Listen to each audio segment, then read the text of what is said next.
நண்பர்கள் அனைவருக்கும் வணக்கம். மாணவர்களுக்கு இனிய நல்வாழ்த்துக்கள். எல்லோரும் நன்றாக இருப்பீர்கள். இன்றைய தலைப்பு 12 வயதிலேயே காதல், தசாபுக்திகள் செய்யக்கூடிய அற்புதம்.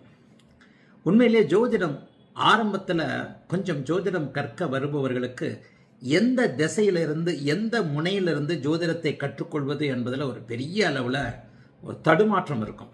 சொல்லிக் கொடுக்கிறவர்களுக்குமே அந்த தடுமாற்றம் இருக்கிறது. சொல்லிக் கொடுப்பவர்கள் ஆசிரியர்களுக்கு கூட அந்த தடுமாற்றம் இருக்கும். ஆரம்பத்தில் எப்படி இருந்து ஆரம்பிப்போம், எது முக்கியம் எது முக்கியம் இல்லைன்றது உண்மையிலேயே தெரியாது. அதாவது ஏதாவது ஒன்று, இப்போ இந்த உடம்பு இருக்கு, இந்த உடம்புல ஏதாவது ஒன்று தான் முக்கியமாக இருக்கணும், அதுக்கடுத்து அப்படி அப்படியே இதாக இருக்கும். அத்தனை அங்கங்களும் அவயங்களும் முக்கியம் என்றாலும் கூட ஒரு கை இல்லைன்னா கூட ஒரு கையிலே வண்டி ஓட்டலாம், சாப்பிடலாம், எல்லா வேலையும் பண்ணலாம். 2 கையும் இல்லைன்னா கஷ்டம். ஒரு கால் இல்லைன்னா கூட நொண்டி நொண்டி நடக்கலாம். ஆனால் அந்த மூளை இல்லைன்னா உடம்பாவே இருக்காது. ஆக ஏதோ ஒரு வகையில் ஒரு உறுப்பு நம்முடைய உடலில் மிக முக்கியமாக இருப்பதைப் போல ஜோதிடத்திலும் ஏதோ வகையில் ஏதாவது ஒன்று முதல் நிலை வகிப்பதாக இருக்கும். அந்த வகையில் பார்த்தா நான் தசாபுக்தியில் தான் சொல்லுவேன். நான் அடிக்கடி இப்போ தசாபுக்தியுடைய நுணுக்கங்களை பற்றி தான் பேசிக்கிட்டு வரேன். அந்த தசாபுக்தியின் நுணுக்கங்களின் அடிப்படையில் தான் இந்த நட்சத்திரங்கள் அப்படி இப்படின்னு சொல்லிட்டு நீங்கள் எதையுமே முக்கியப்படுத்த தேவையில்லை. அந்த நட்சத்திரங்களுக்குள்ளதான் இது நடக்குது, அந்த சாரத்தின் உள்ளதான் இது நடக்குது என்பது மாதிரியான அமைப்புகளை மற்ற கிரகங்களுக்கு கொண்டு போகாமல் சந்திரன் என்ற நட்சத்திரத்தின் அடிப்படையில் தான் தசாபுக்தி அமைப்புகள் அங்கே தீர்மானிக்கப்படுகின்றன. அதற்கு சந்திரனுடைய முக்கியத்துவமும் ஒரு காரணம். சந்திரனை தவிர வேற எதற்கும் நட்சத்திரம் இல்லைன்னு சொல்றதுக்கு நான் காரணமே சந்திரன் தான் மனதை குறிக்கக்கூடிய துணைக்கோள். ஒளி கிரகங்கள் 2ல் 1 சூரியன் நட்சத்திரம், 2வது பூமி. நம் பூமிக்கு பக்கத்தில் இருக்கக்கூடிய துணைக்கோள் நம்முடைய மனதை கட்டுப்படுத்தக்கூடிய ஒரு கோள். எவர் ஒருவருக்கு தசாபுக்தி அமைப்புகளை சரியாக கணிக்க கற்றுக்கொண்டு விட்டீர்களோ அவர்கள் ஜோதிடத்தில் டக்கு டக்கு டக்குன்னு எடுத்தடுப்புல பலனை சொல்ல வரும். அதற்கப்புறம் அதோடைய துணை அமைப்புகளாக உள்ளுக்குள்ள போயிட்டு எந்த கிரகம் தசாநாதனாக இருக்கக்கூடிய கிரகம் என்ன நிலைமையில் இருக்கு, ஆட்சி உச்சம் நட்பு என்கின்ற அமைப்புகளில் இருக்கிறதா, அல்லது இப்பதான் கொஞ்சம் விழிப்புணர்வு வந்திருக்குன்னு அடிக்கடி சொல்றேன். முன்னெல்லாம் ஆட்சி உச்சம் வச்சிருந்தாலே ஒன்றும் கிடையாது, அதுக்கு மேல ஒண்ணுமே கிடையாது. உண்மையிலேயே ஒரு புதிய விழிப்புணர்வாக திக்பலத்தையும் திக்பலத்தையும் எந்த இடத்தில் பொருத்துவது என்பதை என்னுடைய மாணவர்களுக்கு, நான் மற்றவங்களுக்கெல்லாம் சொல்லலை, என்னுடைய வீடியோ பார்க்குறவங்க எல்லாருமே நீங்கள் எவ்வளோ பெரிய பேராசிரியர்களாக இருந்தாலும் எவ்வளோ பெரிய மற்றவர்களாக இருந்தாலும் என்னுடைய மாணவர்கள் தான். உண்மையை சொல்லப்போனால் என்னுடைய விரும்புபவர்களை தவிர என்னை விரும்பாதவங்க தான் நிறைய பேர் என்னுடைய வீடியோக்கள் பார்க்குறீங்க. வீடியோ பார்க்கின்ற ஜோதிடத்தை கற்றுக்கொள்ள வேண்டும் என்கின்ற அமைப்பில் என்னுடைய வீடியோ பார்க்கின்ற எல்லோருமே ஒரு வகையில் என்னோட மாணவர்கள். நானும் இதுக்கு விதிவிலக்கில்லை. நான் யாருடையாவது போய் பார்த்தேன்னா யாருடையாவது புத்தகத்தை, ஏன்னா நானே நேரடியாக எவரையும் குருவாக இது இல்லாமல் புத்தகங்களின் மூலமாக என்னுடைய மதிப்பிற்குரிய குருநாதர்கள் ஆத்தூர் மாதேஸ்வரன் ஐயா, அமரர் திரு சி சுப்பிரமணியம் பாலஜோதிடம் ஆசிரியர் ஐயா அவர்கள் இருவருடைய எழுத்துக்களால் கவரப்பட்டு ஜோதிடத்தை செம்மைப்படுத்தி கொண்டவன் நான். சிறு வயதிலிருந்தே ஒரு ஜோதிட குடும்பத்தில் பிறந்ததுனால இந்த இடத்துல என்ன முக்கியம், ஒரு யானைக்கு எல்லாம் இருக்கிறது போல ஒரு மனிதனுக்கு எல்லாம் இருக்கிறதுக்கு போல ஒரு எந்த இடத்துல எந்த கோணத்திலிருந்து நீங்கள் ஜோதிடத்தை முழுமையாக பார்த்து பெற்றுக்கொள்ள வேண்டும் என்பதன் அடிப்படையில் பார்த்தீங்கன்னா உண்மையிலேயே தசாபுக்தி அமைப்புகளை எப்பொழுது உங்களுக்கு சரியாக கணிக்க வருகிறதோ, தசாபுக்தி அமைப்புகளை கணிக்கணும்னா டக்கு டக்குன்னு ஜோசியத்தை கத்துக்காம பண்ண முடியுமா?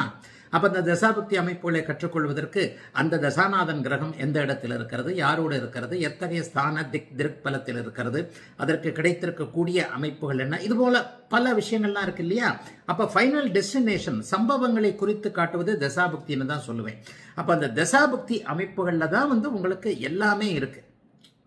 ஒரு கிரகம் எதை எப்போது செய்யும், ஒரு விஷயம் ஜாதகத்துல இருக்கு, அந்த ஜாதகத்துல அந்த விஷயம் நடக்குமா நடக்காதா, ஒரு தோஷம்னு வச்சுக்கோங்க. நீங்களே சொல்ற செவ்வாய் தோஷம், நீங்களே சொல்ற ராகு தோஷம், அந்த தோஷம் நடக்குதா நடக்கலையா? பொதுவாக 7 இதுக்கடுத்து இந்த வீடியோக்கு அடுத்து இன்னொன்னு தான் போட போறேன். இதற்கடுத்து அதுலயே ஒன்று காட்ட போறேன். ஒரு இரட்டை வீடியோவாக அதை போட்டுடலாம் ஒரே இதுலயே. அப்போ ஒரு கிரகம் ஒரு பலனை தரப்போகிறது. அந்த கிரகம் எப்போது அந்த பலனை தரப்போகிறது அல்லது தருமா தராதா என்பதை அடையாளப்படுத்துவது, அதை நமக்கு காட்டுவது தசாபுக்தி அமைப்புகள். அந்த தசாபுக்தி அமைப்புகளை ஒருவர் ஓரளவிற்கு கணிக்க கற்றுக்கொண்டு விட்டாலே டக்கு டக்குன்னு நம்மளால பலன் சொல்ல முடியும். இப்போது இங்க திரையில ஒரு ஜாதகம் 13 வயசு தான் ஆகுது. சின்னஞ்சிறு பையன். 9/5/2012 மதியம் 2:45 PM கன்னியாகுமரி மாவட்டத்தில் பிறந்தவர். ஜாதகம் இங்கே வந்துருச்சு. சிம்ம லக்னம். லக்னத்தில் செவ்வாய், 3இல் சனி, 4இல் ராகு, 5இல் சந்திரன், 9இல் சூரியன் புதன் குரு, 10இல் சுக்கிரன் கேது. 10இல் சுக்கிரன் கேது. பிறக்கும் போது கேது திசையில 1 வருடம், பிறக்கும் போது கேது திசையில 1 வருடம் மிச்சம் இருக்கின்ற நிலையில இப்போது இந்த சிறுவனுக்கு, சிறுவன்னு சொல்றதா வாலிபன்னு சொல்றதா எப்படின்னு சொல்றதுனே தெரியல, சிறுவனுக்கு இப்போது சுக்கிர திசையில குரு புக்தி நடந்துகிட்டு இருக்கு. சுக்கிர திசையில குரு புக்தி 2/2/2024, 3/10/2026. அதாவது அடுத்த வருஷம் தீபாவளி வரைக்குமே, அடுத்த வருஷம் தீபாவளி வரைக்குமே, அதாவது இவருடைய 14 வயது வரைக்கும் இவருக்கு சுக்கிர திசையில குரு புக்தி நடந்துகிட்டு இருக்கு. அம்மா தான் என்கிட்ட பலன் கேட்டாங்க. நான் எடுப்பில் கேட்ட கேள்வி, அம்மா என்னம்மா வயசு 13 வயசு தான் ஆகுது, இல்லாத அசிங்கத்தை எல்லாம் உங்களுக்கு கொண்டு வந்துட்டாரேம்மா அப்படின்னு கேட்டேன். இல்லாத அசிங்கத்தெல்லாம் உங்களுக்கு கொண்டு வந்துட்டாரேம்மா, படிப்பை தவிர மற்றது எல்லாம் பண்ணிக்கிட்டு இருக்கிறாரேம்மா அப்படின்னு தான் நான் எடுப்பில் ப்ரெடிக்ஷனை ஆரம்பித்தேன். கொஞ்சம் கடினமான பெண்மணி, எதையும் தாங்கக்கூடிய பெண்மணி போல தெரியுது. அசரலை ஐயா, அதுக்கு தான் கன்சல்டேஷனே. என்ன சொல்றதுனே தெரியல, எப்படி அதை கண்ட்ரோல் பண்றதுன்னு தெரியல. பெரிய பெரிய வம்பு வழக்கு வம்பு கம்பு எல்லாம் வீடு தேடி வந்தாச்சு, என்ன பண்றதுன்னே தெரியல. என்ன நடக்கும் சொல்லுங்க. அதெல்லாம் ஒண்ணு, நீங்க ஒண்ணுமே அவரை பண்ண முடியாது. அவர் அவரை தான் பார்த்துக்கிட்டு இருப்பார். லவ் பண்றாரா? ஆமாங்க, 11 வயசு பொண்ணை லவ் பண்றாரு. 12 வயசுல இருந்தே எங்களுக்கு தெரிய வந்தது 12 வயசு. போன வருஷம் நான் அந்த பொண்ணை லவ் பண்றேன்னு சொன்னாரு. அந்த பொண்ணு என்னடான்னா ஒரே தெரு தான், ஒரு 3-4 வீடு தள்ளி இருக்கக்கூடிய ஒரே தெருவில் ஒரே பள்ளிக்கூடங்கள், இந்த மாதிரியான அமைப்புகள். அந்த பொண்ணு என்னடான்னா கையில் கீறிக்கிட்டு அப்படி பண்ணிக்கிட்டு இப்படி பண்ணிக்கிட்டு இவர் பேரெல்லாம் கையில் எழுதிக்கிட்டு, அந்த பொண்ணு அதை விட இதாக தெரியுது. இவர்களுடைய கதை எங்களுடைய சிறு நகரத்திலேயே ரொம்ப பிரபலமாகக்கூடிய அளவிற்கு பெரிய அளவில் 2 பக்கமும் என்ன பண்ணுறதுன்னு தெரியல. அந்த பொண்ணோட தாய் தந்தையும் ஓரளவுக்கு தெரிஞ்சவங்க தான். அவங்களும் என்ன பண்ணுறதுன்னு முழிக்கிறாங்க, நாங்களும் என்ன பண்ணுறதுன்னு முழிக்கிறோம். சரி, எப்படி எடுப்பில் அம்மா அந்த மாதிரியான விஷயங்கள் எல்லாம் நான் ஏற்கனவே லைவ்லேயே சொல்லுவேன், நிறைய இடத்துல சொல்லி கொடுத்துருக்குறேன் உங்களுக்கு. இது ஒரு உதாரண ஜாதகம் தான். ரொம்ப ஏழியாக சில பேருக்கு எண்ணங்கள் இருக்கும், அதை நடைமுறைப்படுத்தக்கூடிய வாய்ப்புகள் கிடைக்காது. பாலியல் எண்ணங்கள் அல்லது அந்த வயதிற்கே உரிய சில விஷயங்களால் ஒருவர் அலைக்கழிக்கப்படுவார். ஆனால் அதற்கான வாய்ப்புகள் கிடைக்குமா அப்படின்னா அது ஒரு பெரிய விஷயம். வாய்ப்புகள் கிடைக்காது. ஆனால் இந்த 12, 13, இப்போது 13 வயது பாலகன் சிறுவனு சொல்றதுக்கே பயமா இருக்கு.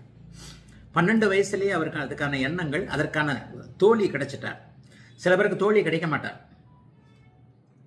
மனசுக்குள்ளே என்ன இருக்கும், மனசுக்குள்ளேயே அப்படியே வச்சு பார்த்துக்கிட்டு, அதை பார்த்துக்கிட்டு இதை பார்த்துக்கிட்டு, புத்தகத்தை படிச்சுக்கிட்டு, வீடியோ படிச்சுக்கிட்டு. எங்கள் காலத்தில் புத்தகங்கள் இருந்தன. சரோஜாதேவி புக்குன்னு சொல்லுவோம், மஞ்சள் பத்திரிக்கைன்னு சொல்லுவோம். கடைகளில் தெரியாமல் விற்பாங்க, யாருக்கும் தெரியாமல். பெரியவங்ககிட்ட மாட்டினா புளிஞ்சு எடுத்துருவாங்கடான்ட்டு எங்கேயாவது நாங்கள் 4-5 பேர் சேர்ந்து ஒரு புத்தகத்தை 8 நாள் 4 நாள் ஒரு புத்தகத்தை அப்படியே வாங்கி கொண்டு போய் புதற்குள்ள உட்காந்து படிச்சுக்கிட்டு இருப்போம். எங்கள் காலத்தில் காலங்கள் மாறி இருக்கின்றன, எல்லாம் மாறி இருக்கின்றன. ஆனால் மனிதன் என்றைக்குமே மனிதனுடைய உணர்வுகள் மாறாது. சுக்கிர திசை நடக்கக்கூடிய இந்த பையனுக்கு நான் ஏன் அந்த பையனுக்கு அம்மா இந்த மாதிரி நடக்கக்கூடாதது, அசிங்கம் இதெல்லாம் நடக்குதா அப்படின்னு கேட்டதற்கான காரணம் சுக்கிர கேது சேர்க்கை. எதையும் வளர்க்கக்கூடிய கிரகமான கேது இங்கே 10 அல்லது 15 டிகிரியில, கிட்டத்தட்ட பார்த்தீங்கன்னா சுக்கிரன் 29 டிகிரியில் இருக்கிறார். சுக்கிரன் 29 டிகிரியில் இருக்க 17 டிகிரிக்குள்ள கேது சேர்ந்திருக்கின்ற இந்த அமைப்பு என்பது சுக்கிரனுடைய உயிர் காரகத்துவம் என்று சொல்லப்படக்கூடிய ஒரு நிலையில சுக்கிரனுடைய காரகத்துவங்களை வளர்க்கக்கூடிய அமைப்பு. சுக்கிரன் முதல் நிலை அமைப்பே காமம் தான், எதிர்பாலன ஈர்ப்பு தான் சுக்கிரனோடது. முதல் இதே எதிர்பாலன ஈர்ப்பு. ஆணுக்கு பெண்ணையும் பெண்ணுக்கு ஆணையும் அறிமுகப்படுத்தக்கூடிய ஒரே கிரகம் காரக ரீதியாக, ஆதிபத்திய ரீதியாக 7, 3, 11 வந்துட்டாலும் இங்கேயும் பாருங்களேன் 3, 7, 11 அப்படியே கனெக்ட் வரும். நான் டக்குன்னு அதை என்னம்மா இந்த மாதிரிலாம் நடக்காத ஒரு மாதிரியான அசிங்கம், பம்பு, வழக்கு, அசிங்கம்லாம் வந்ததா அப்படின்னு நான் கேட்டதற்கான காரணம் தான். பாருங்க, 7ஆம் அதிபதி 3ஆம் வீட்டில் இருக்க 11ஆம் அதிபதியின் பார்வையில் இருக்கிறார். 3, 7, 11 எல்லாம் அப்படியே கனெக்ட் வருது பாருங்க. காமம் என்று சொல்லப்படக்கூடிய அமைப்பு 3, 7, 11. இந்த 12 வயது 13 வயது சிறுவனுக்கு 7ஆம் அதிபதி உச்சனாகி 3ஆம் இடத்திலிருந்து 11ஆம் அதிபதியை பார்க்கிறார். தற்போது 3ஆம் அதிபதியாகிய சுக்கிரனுடைய தசை நடந்து கொண்டிருக்கிறது. தசை நடந்து கொண்டிருக்கிறது. ரொம்ப தைரியமா இருக்கிறாரு. இவர் பயப்படுறதே இல்லை. அந்த வீட்டில் அந்த பொண்ணுக்கும் அப்பா அம்மாவுக்கும் அவர் பயப்படுறதில்லை. இதெல்லாம் அம்மா சொன்னது. அவனுக்கு அந்த எண்ணங்கள்லாம் அந்த இதெல்லாம் கிடையாது. அந்த பெண்ணு அப்படித்தான் இருக்கு. நாங்கள் 2 பேர் ஃபேமிலிலையும் கூப்பிட்டு வச்சு பேசிட்டோம். உனக்கு 11 வயசு, இவனுக்கு 13 வயசு. இதெல்லாம் வந்து ஸ்கூல் முடிச்சு காலேஜ் போய் அதெல்லாம் முடிச்சு அதுக்கப்புறம் பார்த்துக்கோன்னு சொன்னால், எங்கள் வேலையை நாங்கள் பார்க்குறோம், உங்கள் வேலையை நீங்கள் பாருங்கன்ற மாதிரி தான் 2 பேரும். ரொம்ப ஒரு மாதிரி இந்த வயசுலேயே பிஞ்சில் பழுத்தவர்கள்னு சொல்கிறாங்க இல்லையா.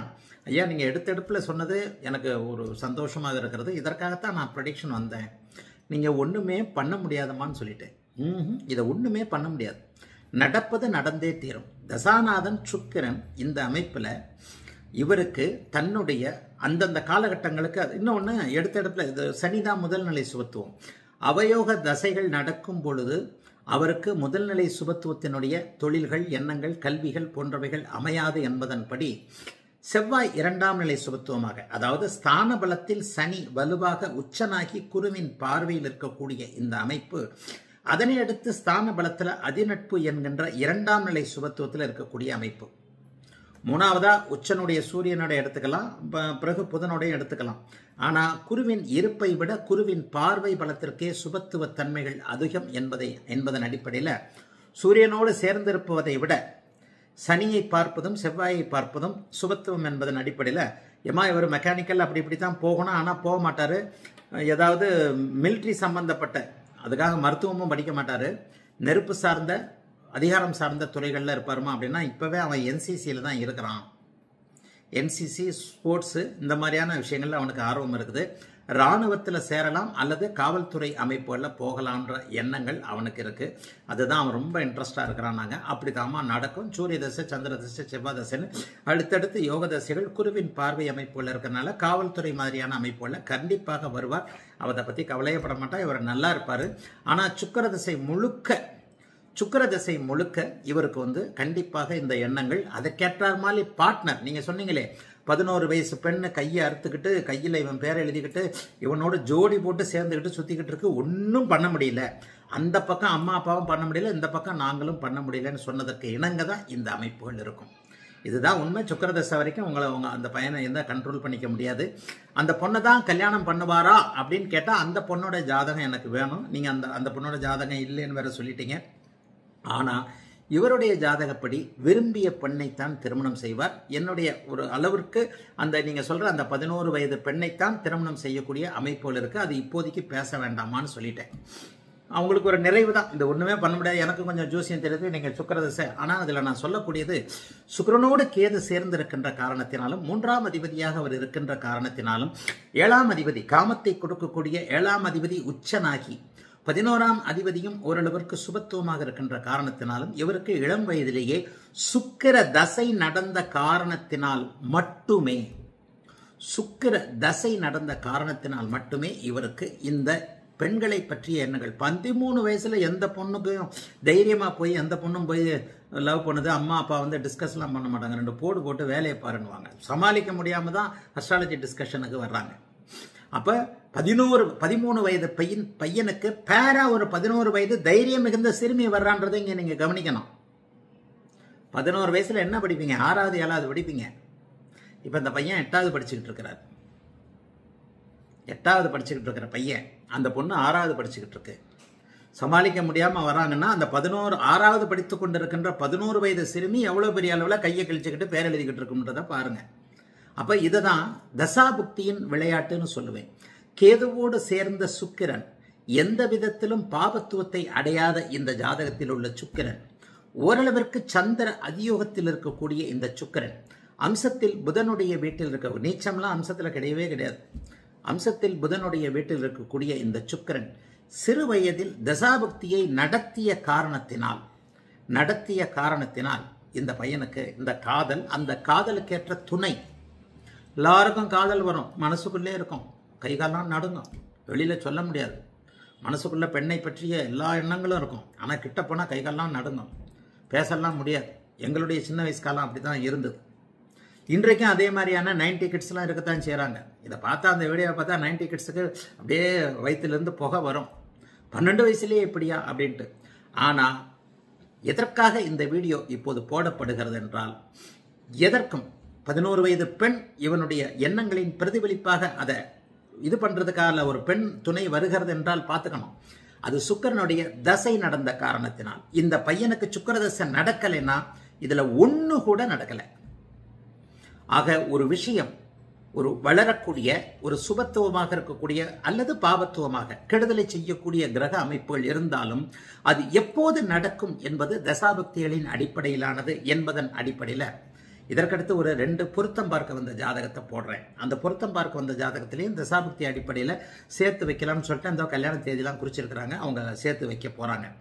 4 ஜோதிடர்கள் கல்யாணம் பண்ண வேண்டாம், அந்த பொருத்தம் இல்லை, இந்த பொருத்தம் இல்லை, அது இல்லை, இது இல்லைன்னு சொல்லியும், இந்த கடுமையான தோஷம்னு சொல்லியும் கல்யாணம் பண்ணுங்கன்னு சொல்லி கல்யாண ஏற்பாடுகள் பண்ணிட்டு இருக்கிற ஜாதகங்கள். இந்த இடத்துல நான் ஒரு சின்ன இக்கண்ணாவை விடுறேன்.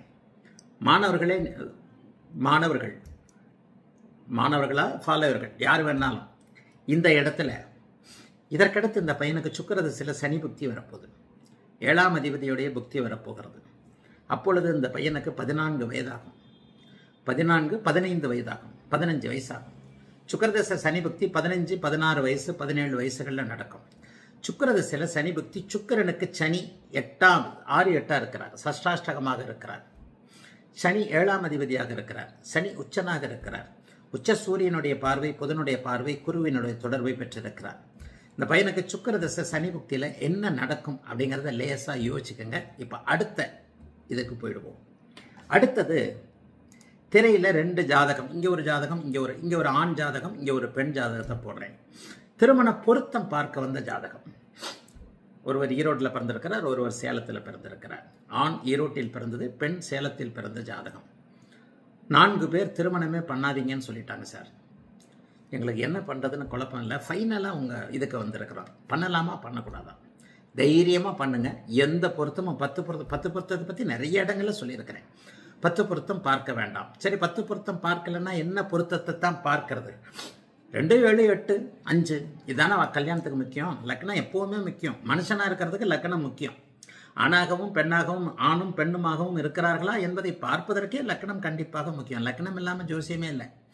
குடும்ப அமைப்புகள் எப்படி இருக்கின்றன, தாம்பத்திய அமைப்புகள் 7 எப்படி இருக்கிறது, ஆயுள் எப்படி இருக்கிறது, புத்திரபாக்கியம் எப்படி இருக்கிறது, சோறு சாப்பிடுவாங்களா, ரசச்சோறு சாப்பிடுவாங்களா, பிரியாணி சாப்பிடுவாங்களா, இதுக்கெல்லாம் இந்த 2ஆம் பாவகம். இதை வச்சு ஒரு 35-40 வருஷம் ஒன்னா இருக்கிறாங்களா என்பதை பார்ப்பதற்கு அந்த ஜாதகத்துடைய அடிப்படை நிலைகள் இவை எல்லாவற்றையும் விட இப்போது இந்த முதல்ல இந்த சிறு பையனுடைய ஜாதகத்துல நான் காட்டின தசாபுக்தி இல்லையேல், தசாபுக்தியை உங்களுக்கு கணிக்க தெரியவில்லை எனில், இந்த தசையில இந்த புக்தியில அப்படி எப்படி தாங்க நான் கணிக்கிறது?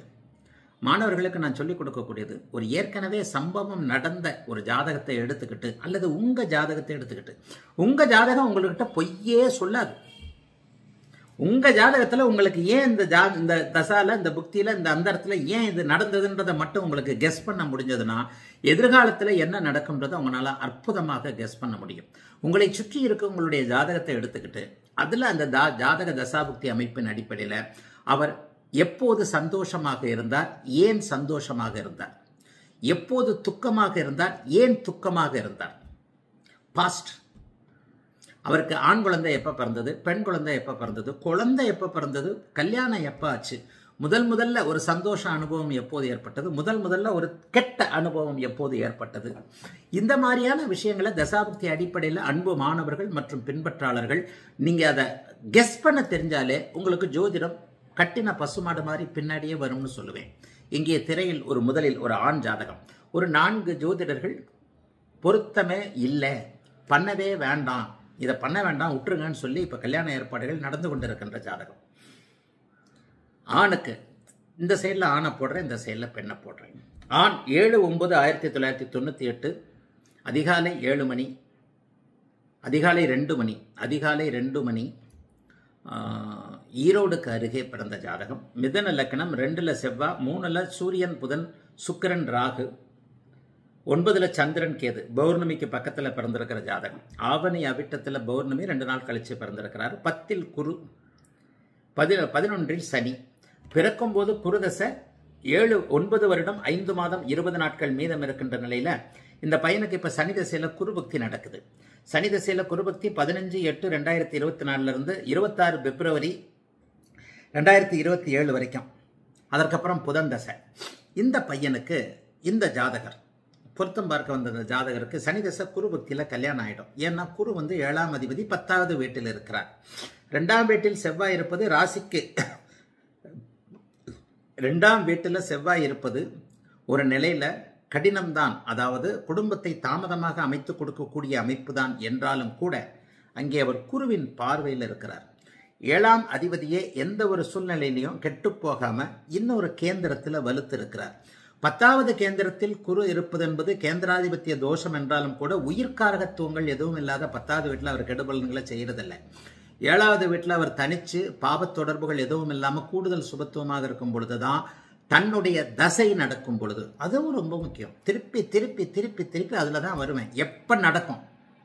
ஒரு கேந்திராதிபத்திய தோஷம் இருக்கு, ஒரு அந்த தோஷம் இருக்கு, ஒரு இந்த தோஷம் இருக்கு, அந்த குற்றம் இருக்கு, இந்த குற்றம் இருக்கு. அது எப்போ நடக்கும்? அந்த தசையில தான் நடக்கும். குரு தசை 9 வயசுலேயே முடிஞ்சு போச்சு. ஆனாலும் குரு 10ல் இருக்கிறார்.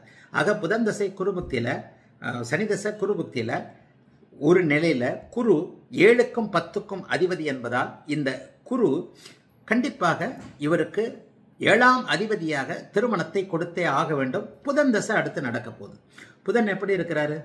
சந்திர அதியோகத்தில், கிரகண தோஷத்திலிருந்து விலகிவிட்ட சந்திரனுடைய அதியோகத்தில், பௌர்ணமிக்கு பக்கத்தில் இருக்கக்கூடிய சந்திரனுடைய அதியோகத்தில், அதிநட்பு வீட்டில் அதிநண்பர் ஒருவரோடும் மிக பிடித்த நண்பர் ஒருவரோடும் அங்கே செவ்வாய் சனி எந்த ஒரு இணைவும் இல்லாமல் புதன் தசை அட்டகாசமா இருக்கு. கேது அப்படியே நீச்சனுடைய வீட்டில் இருந்தாலும் பௌர்ணமி சந்திரனோடு இருக்கிறார். அதுக்கடுத்து சுக்கிரனும் சந்திர அதியோகத்தில் இருக்கிறார். அப்ப 2027க்கு பிறகு இன்னும் ஒரு 2 வருஷத்துக்கு பிறகு இந்த பையனுக்கு புதன் தசை, கேது தசை, சுக்கிர தசை, சூரிய தசை, சந்திர தசை, செவ்வாய் தசை வரைக்கும் டிஸ்டர்பே இல்லை. 17, 24, 44, 50, 60 வருஷம் இந்த பையன் நல்லா இருக்க போறார். செவ்வாய் தசையில அடிபட போறார். செவ்வாய் தசையில அவருக்கு 80 வயசு ஆயிடும். செவ்வாய் தசையில அடிபடத்தானே செய்வாரு. 80 வயசுல எல்லாருக்கும் பிரச்சனைகள் வரத்தான் செய்யும். அப்ப கேது மிகப்பெரிய ஒரு அமைப்பை கொடுக்க போகிறது. புதன் தசை, கேது தசை, சுக்கிர தசை, சூரிய தசை, சந்திர தசை எல்லாமே அடுத்தடுத்து இந்த பையனுக்கு நல்ல விதமாக இருக்கக்கூடிய ஒரு யோகமான அருமையான நல்ல ஜாதகம் இந்த ஜாதகம். ஆக திருமணத்திற்கு சனி தசை குருபுக்தியும் அவருக்கு ஏற்ற பருவம். இப்போது இந்த இடத்துல பெண்ணுடைய ஜாதகத்தை போட சொல்றேன். பெண் பிறந்தது சேலத்திற்கு பக்கத்துல 25/2/2002 இரவு 10:20 PM சேலத்தில் பிறந்த பெண். இந்த பெண்ணிற்கு துலாம் லக்னம், 2ல் கேது, 4ல் புதன், 5ல் சூரியன் சுக்கிரன், 7ல் செவ்வாய், 8ல் சனி ராகு, 9ல் குரு, 10ல் சந்திரன். பிறக்கும் போது புதன் தசையில 13 வருஷம் 9 மாசம் 27 நாள் மிச்சம் இருந்த நிலையில இந்த பெண்ணிற்கு இப்போது சுக்கிர தசையில சுய புக்தி நடந்துகிட்டு இருக்கு. சுக்கிர தசையில சுய புக்தி இந்த பெண்ணுக்கு 24/12/2022 இருந்து 25/4/2026 வரைக்கும் இந்த பெண்ணுக்கு சுக்கிர தசையில இது நடந்துகிட்டு இருக்கு. சரியா? சரி, அடுத்து சுக்கிர தசையில சூரிய புக்தி நடக்க போகுது. இந்த பெண்ணை பாருங்க. ஜோதிடர்கள் 4 ஜோதிடர்கள் இந்த பெண்ணையும் ஆணையும் கல்யாணம் பண்ண வேணாம்னு சொன்ன காரணம் என்னன்னா, இந்த பையனுக்கு செவ்வாய் தோஷம் இருக்கு, ஆனா ராகு கேது தோஷம்லாம் இல்லை. இந்த பொண்ணுக்கு பாருங்க 7ல் செவ்வாய், 8ல் சனி ராகு. ஒரு அமங்கலமான வார்த்தையை சொல்லி இந்த பொண்ணை யார் கல்யாணம் பண்ணாலும் ஒரு மாதிரியாக ஆயிடும். ஒரு அமங்கலமான வார்த்தையை சொல்லி 7ல் செவ்வாய், 8ல் சனி ராகு. ஐயா சாமிகளா, அப்ப இந்த பொண்ணுக்கு கல்யாணமே பண்ணாம விட்டுறலாமா? சரி, அப்படியே இருந்தாலும் இந்த 4 ஜோதிடர்களும் சொல்வது உண்மை என்று பார்க்கலாமா?